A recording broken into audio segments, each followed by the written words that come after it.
দর্শক, আমি জান্নাতুল নাইম আপনাদেরকে স্বাগত জানাচ্ছি নিউজ ভিউজ 24-এ। এই অনুষ্ঠানটিতে আমরা দিনের সবচেয়ে আলোচিত ঘটনার পেছনের ঘটনা এবং তা বিশ্লেষণ করবার চেষ্টা করে থাকি, এবং সেই ধারাবাহিকতাই আজকে আপনাদেরকে জানিয়ে দিব দিনের সবচেয়ে আলোচিত ঘটনাগুলো।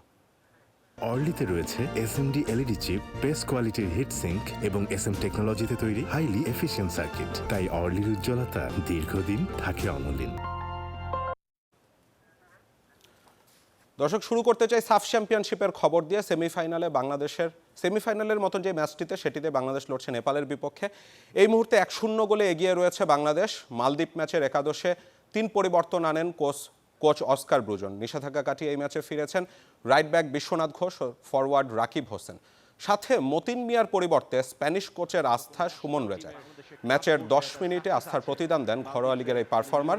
জামাল ভুঁইয়ার সেট পিস থেকে হেডে গোল করেন সুমন। 5 মিনিট পর সমতায় ফিরতে পারত নেপাল, যদিও বক্সে সহজ সুযোগ হারান রোহিত চাঁদ। এরপর সুমন রেজা, সাদউদ্দিনরা একাধিক সুযোগ তৈরি করে ব্যর্থ ব্যবধান বাড়াতে। এই ম্যাচে জিতলে 16 বছর পর সাফ ফুটবলের ফাইনালে খেলবে বাংলাদেশ।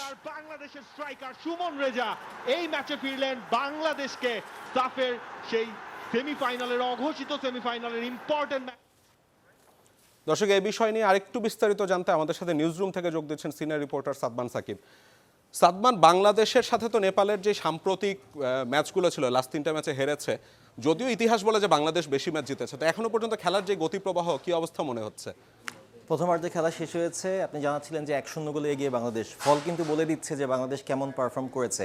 এই ম্যাচটা বাংলাদেশের জন্য কিন্তু ডু অর ডাই ম্যাচ বলতে গেলে। 16 বছর পর ফাইনালে খেলার যে অপেক্ষাটা, সেই অপেক্ষাটার আসলে অবসান হবে কিনা সেটা পরে বলা যাবে, কিন্তু এখন পর্যন্ত 1 গোলে যেহেতু এগিয়ে আছে, সুতরাং বাংলাদেশ একটা অ্যাডভান্টেজ নিয়েই আছে।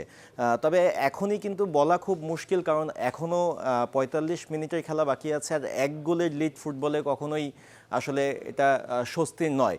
কারণ একটি গোল যদি প্রতিপক্ষ দিয়ে দেয় তাহলে কিন্তু ড্র, এবং আবারও সেই শুরু থেকে শুরু করতে হয়। তো সুতরাং 1 গোল কখনোই নিরাপদ নয়। তবে বাংলাদেশের পারফরমেন্স যদি আজকে বলি, কিছুটা পজিটিভ ফিটনেস ওয়াইজ গত ম্যাচটাতে আমরা দেখেছি যে বাংলাদেশ খুব বাজে খেলেছে, খুব বাজে ধরনের ফাউল করেছে, ফিজিক্যালি স্ট্রেংথ তাদের ছিল না। কিন্তু একটা 3 দিনের একটা বিরতি, টোটাল 4-5 দিনের একটা বিরতি পেয়েছে, সেখান থেকে কিন্তু সেই যে শারীরিক ধকলটা কিন্তু কাটিয়ে মাঠে ফিরেছে। সেই মানে উজ্জীবিত বাংলাদেশটাকে কিন্তু আজকে দেখা যাচ্ছে।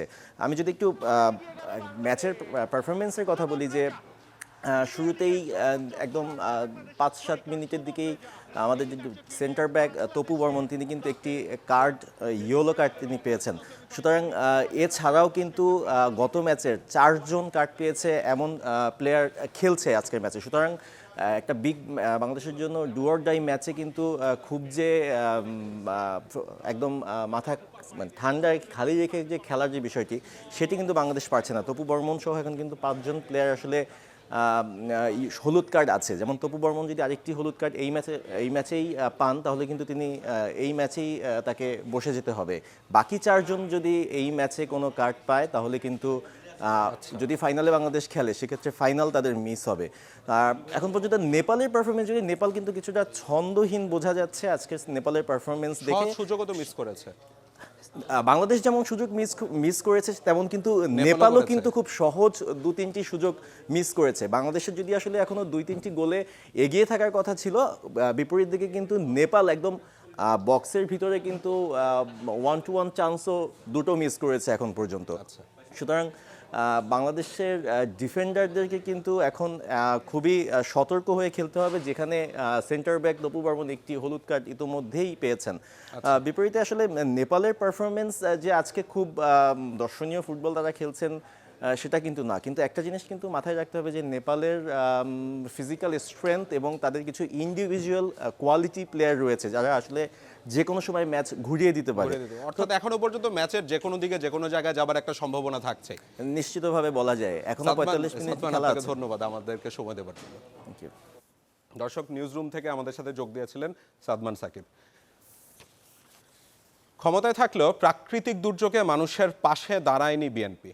ঘূর্ণিঝড় প্রস্তুতি কর্মসূচি সিপিপির 50 বছর আন্তর্জাতিক দুর্যোগ প্রশমন দিবস 2021 উদযাপন অনুষ্ঠানে কথা বলেন প্রধানমন্ত্রী শেখ হাসিনা। এ সময় তিনি জানান, দেশের 80% মানুষকে করোনা টিকার আওতায় আনা হবে। উপকূলের মানুষের নিরাপত্তায় ঘূর্ণিঝড় প্রস্তুতি কর্মসূচি সিপিপি চালুর উদ্যোগ নেয় বঙ্গবন্ধু শেখ মুজিবুর রহমান। 1970 সালের নভেম্বরে এর পথ চলা শুরু হলেও 1973 সালের 1 জুলাই পায় প্রাতিষ্ঠানিক রূপ। রাজধানীর ওসমানী স্মৃতি মিলনায়তন ও কক্সবাজার মুক্তিযোদ্ধা মাঠে সিপিপির সুবর্ণ জয়ন্তী অনুষ্ঠানে গণভবন থেকে ভার্চুয়ালি যোগ দেন প্রধানমন্ত্রী। 1991 সালের ঘূর্ণিঝড়ের ভয়াবহতা তুলে ধরে তিনি বলেন, ক্ষমতায় থেকেও দুর্গত মানুষের পাশে দাঁড়ায়নি তৎকালীন বিএনপি সরকার।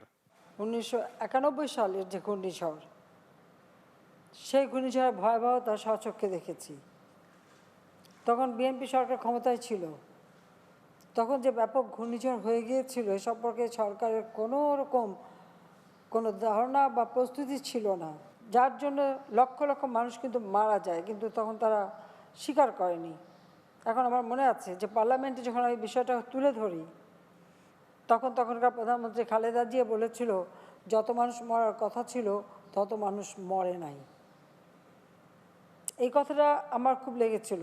তা আমি উঠে জিজ্ঞেস করলাম, কত মানুষ মরলে আপনার তত মানুষ হবে সেটা আপনাকে বলতে হবে। প্রধানমন্ত্রী বলেন, বৈশ্বিক মহামারী করোনা ভাইরাস থেকে রক্ষায় পর্যাপ্ত টিকার ব্যবস্থা করেছে সরকার। 5,60,00,000 ডোজ টিকা ইতিমধ্যে প্রদান করা হয়েছে, কিন্তু আমাদের লক্ষ্য প্রায় আমাদের 80% মানুষকে আমরা টিকা দেব। প্রথমে মানুষের অনীহা ছিল, এখন আর অনীহা নেই, মানুষ এখন এগিয়ে আসছে। আমরাও প্রচুর টিকা কিনছি এবং টিকা দেওয়ার জন্য সিরিঞ্জ কেনারও ব্যবস্থা নিয়েছি এবং যারা টিকা দেবে তাদের ট্রেনিংয়ের ব্যবস্থা নেওয়া হয়েছে।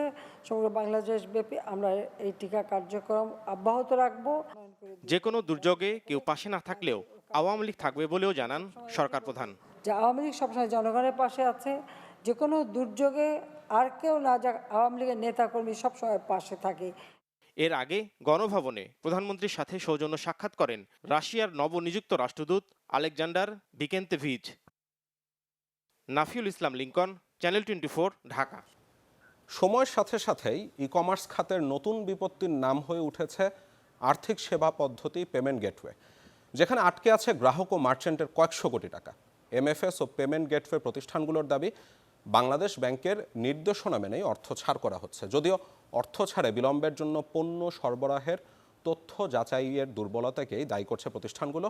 আতিয়া আনোয়ার অন্তুর রিপোর্ট। গ্রাহকের আস্থার জায়গা থেকে যেন প্রতিনিয়তই সরে যাচ্ছে ই কমার্স ব্যবস্থা। তার উপর নতুন সংকট তৈরি করেছে পেমেন্ট গেটওয়ে, যেখানে আটকে আছে গ্রাহক ও মার্চেন্টদের কয়েকশো কোটি টাকা। আমার ই কমার্স কোম্পানি থেকে গেটওয়েতে রেজিস্টার্ড হয়েছে এবং গেটওয়ে কোম্পানি থেকে আমি এসএমএস পেয়েছি, কিন্তু টাকাটা আসছে না এখনো। তো আমরা ওই রিফান্ড রিকোয়েস্ট করার অনেক দিন হয়ে যাওয়ার পরেও এখনো পর্যন্ত সেই রিফান্ডটা আসলে পাচ্ছি না। সবশেষ নানা আলোচনা সমালোচনার ঝড় শেষে গেল 30 জুন ই কমার্সে মার্চেন্ট পেমেন্ট সেটেলমেন্ট নির্দেশনা দেয় বাংলাদেশ ব্যাংক, যেখানে বলা হয় পণ্য বুঝে পাওয়ার পরই কোম্পানির ব্যাংক হিসেবে টাকা পাঠাবে গেটওয়ে। কিন্তু পদ্ধতিগত জটিলতায় সে নির্দেশনার বাস্তবায়ন করতে গিয়ে বিপাকে পড়তে হচ্ছে অনলাইন প্রতিষ্ঠানগুলোকে। গেটওয়েগুলো টাকাটা ব্লক করে রাখছে। এটা যেটা করছে সেটা হচ্ছে ওয়ার্কিং ক্যাপিটালের প্রয়োজনীয়তাটা বাড়াচ্ছে।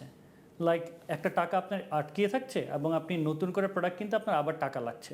ঢাকা মেট্রোপলিটন পুলিশ জানায়, পেমেন্ট গেটওয়েতে শুধু কিউকমেরই আটকে আছে প্রায় 397 কোটি টাকা। যদিও বাংলাদেশ ব্যাংক বলছে জুলাই থেকে সেপ্টেম্বরে অনলাইনে অর্ডারকৃত 490 কোটি টাকার পণ্যের মধ্যে গেটওয়েতে আছে মাত্র 4 কোটি টাকা। এমএফএস ও পেমেন্ট গেটওয়ে প্রতিষ্ঠানগুলো বলছে পণ্য সরবরাহের নিশ্চয়তা পেতে সময় লাগছে বেশি, ফলে দেরি হচ্ছে অর্থ ছাড়ে। আমাদেরকে এখন প্রত্যেক দিন প্রত্যেকটা কাস্টমারকে কল করে ক্রস চেক করতে হচ্ছে কাস্টমার কি প্রোডাক্ট পেয়েছে নাকি পায়নি। সো এটা একটা ম্যানুয়াল সিস্টেম এবং ম্যানুয়াল সিস্টেমে সময় লাগবে। ই কমার্স প্রতিষ্ঠানগুলোর ডেলিভারি রিপোর্টের ভিত্তিতে কতগুলো সুনির্দিষ্ট নির্দেশনা প্রতিপালন করেই এমএফএস প্রতিষ্ঠানগুলোকে মার্চেন্ট পেমেন্ট ছাড় করার ব্যাপারে নির্দেশনা দেওয়া হয়েছে। অর্থ ছাড় বিলম্বের বিষয়ে মন্তব্য না করলেও অভিযোগের ভিত্তিতে পদক্ষেপ নেওয়ার আশ্বাস বাংলাদেশ ব্যাংকের মুখপাত্রের। এইরকম যদি কোনো কমপ্লেন আসে বাংলাদেশ ব্যাংকের কাছে, যদি এই যদি কমপ্লেন আসে, বাংলাদেশ ব্যাংক অবশ্যই এটাকে দেখভাল করবে এবং সেই ব্যাপারে প্রয়োজনীয় ব্যবস্থা গ্রহণ করবে। পেমেন্ট গেটওয়েতে অর্থ আটকে থাকায় ইতিমধ্যে ইক্যাবের কাছে অভিযোগ করেছে 16টি প্রতিষ্ঠান। আতিয়া আনোয়ার অন্তু, চ্যানেল 24, ঢাকা। দর্শক, এই বিষয়ে আরো বিস্তারিত কথা বলতে আমাদের সাথে অনলাইনে যুক্ত আছেন ইক্যাবের ভাইস প্রেসিডেন্ট মোহাম্মদ শাহাবুদ্দিন। জনাব শাহাবুদ্দিন, আপনাকে স্বাগত। আমাদের প্রতিবেদনটি দেখছিলেন যে সেখানে আমাদের প্রতিবেদক যে তথ্যটি দিচ্ছিলেন যে অনেক টাকা আটকে আছে, শত শত কোটি টাকা, যদিও বাংলাদেশ ব্যাংক বলছে ভিন্ন কথা। আপনাদের ইক্যাবে তো অনেক প্রতিষ্ঠান আছে, তো অভিজ্ঞতাটা কি? তারা কি আপনার কাছে অভিযোগ করছে এমন গেটওয়েতে আটকে থাকার কথা বলছে?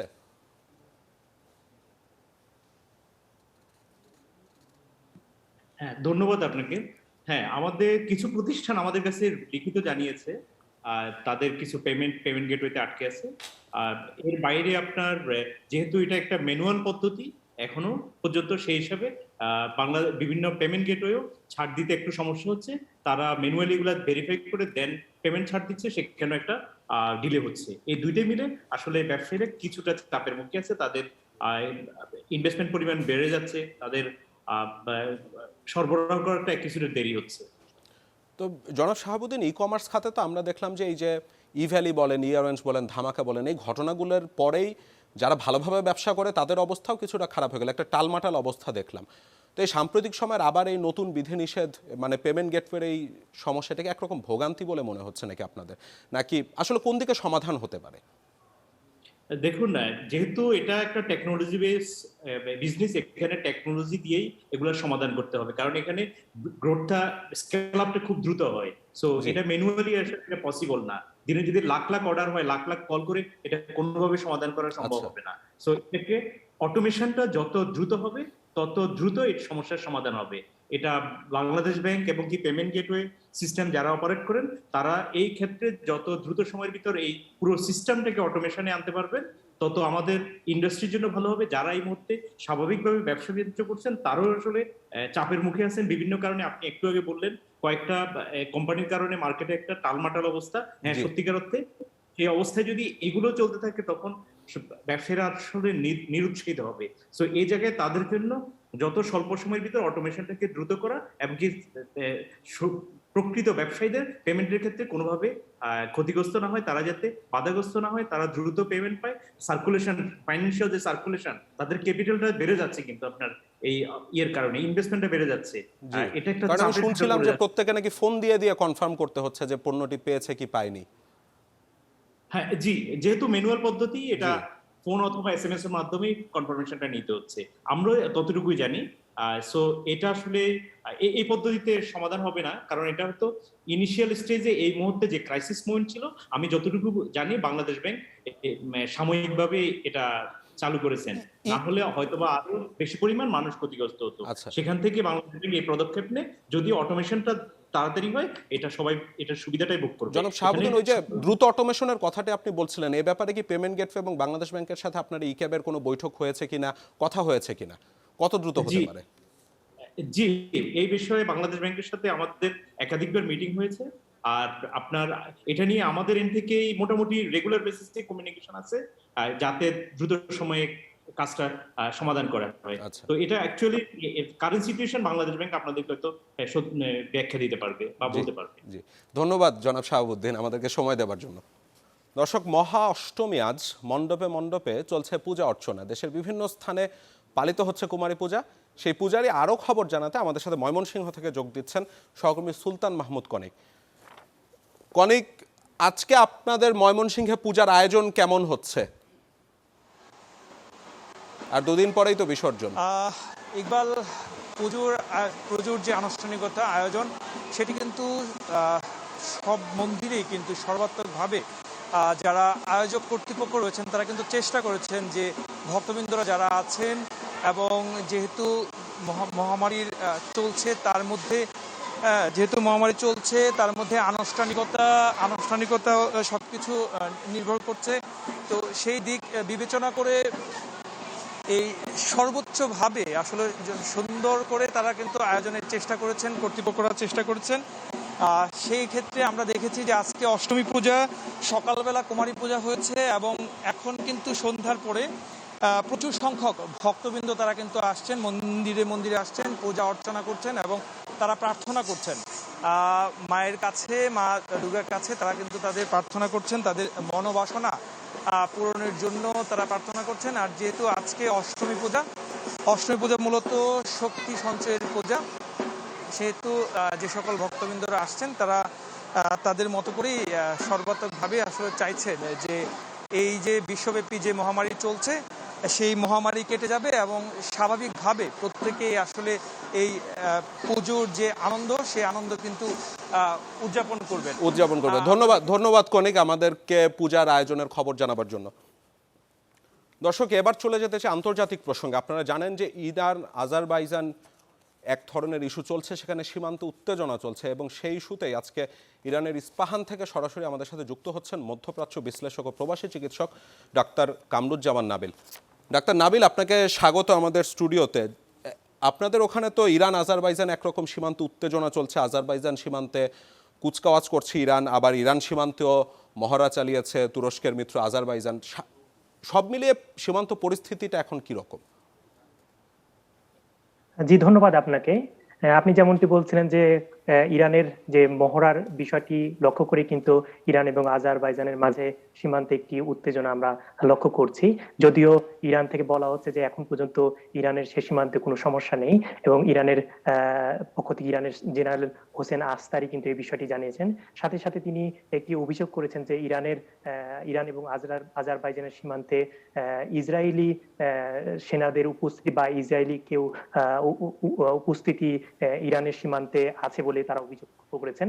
ও অন্যদিকে আজারবাইজান যদিও এই অভিযোগটিকে অস্বীকার করেছেন। তো ইরান মনে করছে যে এখন পর্যন্ত ইরান এবং আজারবাইজানের সীমান্তে অস্থিতিশীল পরিস্থিতি তৈরি হয়নি এবং ইরান আসলে তাদের যে সীমান্তে যতটা পারা যায় যে নিরাপত্তার বিষয়টি জোরদার করেছে বলা যায় যে, এবং সেনা মোতায়েনের বিষয়টি কিন্তু অনেক সংবাদ মাধ্যম আমরা দেখতে পেয়েছি। তারপরে এখন পর্যন্ত কিন্তু তেমন কোনো আমরা অস্থিতিশীল পরিস্থিতি আমরা দেখতে পাইনি। তবে যেমনটি বলছিলাম যে ইরান অভিযোগ করেছে যে আজারবাইজানের এবং ইরানের সীমান্তে যে ইসরায়েলের সেনাদের উপস্থিতি, সেই বিষয়টি কিন্তু আজারবাইজান কিন্তু অস্বীকার করেছে। তো তারপরেও ইরানের যে অভিযোগ সবসময় যে আজারবাইজানের মাধ্যমে ইরানের সীমান্তে ইসরায়েলের উপস্থিতির যে বিষয়টি রয়েছে, ককেশাস অঞ্চলে মানচিত্র পরিবর্তনের একটা চেষ্টা।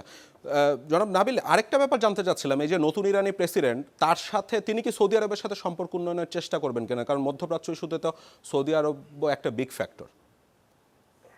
জি, ইরানের যে বিষয়টা বলবো যে 2016 সালে যে সৌদি আরবে শিয়া যে আলেম নিমরের ফাঁসি কার্যকরের পরে কিন্তু ইরানের বিভিন্ন শহরে বিক্ষোভ হয় এবং এই প্রতিশ্রুতি এর ফলে সৌদি আরব ইরানের সাথে কূটনৈতিক সম্পর্ক ছিন্ন করে এবং আমরা বিভিন্ন গণমাধ্যমে দেখেছি যে 2020 সালের সেপ্টেম্বর থেকে কিন্তু ইরানের সাথে আলোচনা করে কিভাবে সম্পর্ক উন্নয়ন করা যায় সেই বিষয়টি শুরু হয়। তো ইরানে যিনি নতুন প্রেসিডেন্ট এসেছেন জুন মাসে ক্ষমতা গ্রহণের পর থেকে কিন্তু ইরানের আভ্যন্তরীণ এবং বাইরের যে আন্তর্জাতিক বিষয়গুলো রয়েছে সেগুলো কিভাবে সমস্যার সমাধান করে ইরানকে এগিয়ে নিয়ে যাওয়া যায় সেই বিষয়টি কিন্তু তিনি, অর্থাৎ সম্পর্ক উন্নয়নের একরকম চেষ্টা থাকবে। ডাক্তার নাবিল, আপনাকে অসংখ্য ধন্যবাদ আমাদেরকে সময় দেওয়ার জন্য। দর্শক, এরই সাথে শেষ করতে হচ্ছে আজকে নিউজ ভিউজ 1024। আপনারা ভালো থাকুন, সুস্থ থাকুন।